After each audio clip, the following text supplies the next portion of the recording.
Hi guys, എല്ലാവരും ഫുഡൊക്കെ കഴിച്ചു. അപ്പോൾ ഇന്ന് നമുക്ക് ഉച്ചയ്ക്ക് ഫുഡ് കഴിക്കാൻ വേണ്ടിയിട്ട് കൊത്തമരയുടെ തോരനും കൂടി ഉണ്ട്. അപ്പോൾ ഇതാ ഞാൻ നന്നായിട്ട് കൊത്തമരയൊക്കെ കഴുകിയെടുത്ത് ചെറുതായിട്ട് ഇതുപോലെ അരിഞ്ഞെടുത്തിട്ടുണ്ട്. അപ്പോൾ കൂടെ ഞാൻ ഒരു സവോളയും അതുപോലെ തന്നെ എരിവിലാശമായിട്ട് 2 പച്ചമുളക് കൂടി ഇതുപോലെ അരിഞ്ഞെടുത്തിട്ടുണ്ട്. അപ്പോൾ പച്ചമുളക് ഞാൻ നീളത്തിൽ കീറിയിട്ടാണ് ഇട്ടിട്ടുള്ളത്.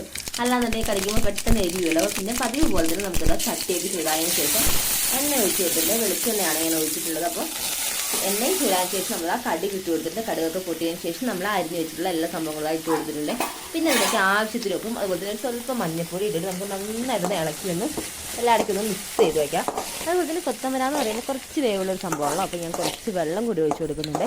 അതിന് വെള്ളമൊക്കെ ഒഴിച്ച് എല്ലാം സെറ്റാക്കിയതിന് ശേഷം നമുക്ക് ഇതുപോലെ തട്ടിക്കുത്തി അടച്ച് വെച്ച് ഒന്ന് വേവിക്കാം കേട്ടോ. ആ ഒരു ടൈം കൊണ്ട് നമുക്ക് തോരനാണല്ലോ. തോരൻ എന്ന് പറയുമ്പോൾ തേങ്ങയില്ലാതെ എന്ത് തോരനല്ലേ. അപ്പോൾ നമുക്ക് എന്തായാലും ഇത് വേവുന്ന ആ ഒരു ടൈം കൊണ്ട് കുറച്ച് തേങ്ങ ചുരവി എടുക്കാം. അതാ തേങ്ങയൊക്കെ നന്നായിട്ട് ചുരവി എടുത്തിട്ടുണ്ട്.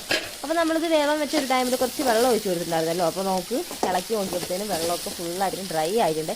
ആ ഒരു ടൈമിൽ നമ്മൾ ചെറുക്കി വെച്ചിട്ടുള്ള തേങ്ങയും കൂടി ഇട്ട് നന്നായിട്ടൊന്ന് മിക്സ് ചെയ്തെടുക്കാം. അപ്പോൾ ഇതാ നമ്മുടെ തോരൻ ഇവിടെ സിമ്പിളായിട്ട് തന്നെ പെട്ടെന്ന് തന്നെ റെഡി ആയിട്ടുണ്ട്. അപ്പോൾ എന്തായാലും വളരെ ടേസ്റ്റും ഉണ്ട്. അപ്പോൾ ഉണ്ടാക്കാനും എളുപ്പമുണ്ട്, അതുപോലെ തന്നെ നല്ല ടേസ്റ്റാണ്. അപ്പോൾ എന്തായാലും നമുക്കിനി ഇന്ന് കൊത്തമര തോരനൊക്കെ കൂട്ടി ഫുഡ് കഴിക്കാം. അപ്പോൾ എല്ലാവരും ഹാപ്പി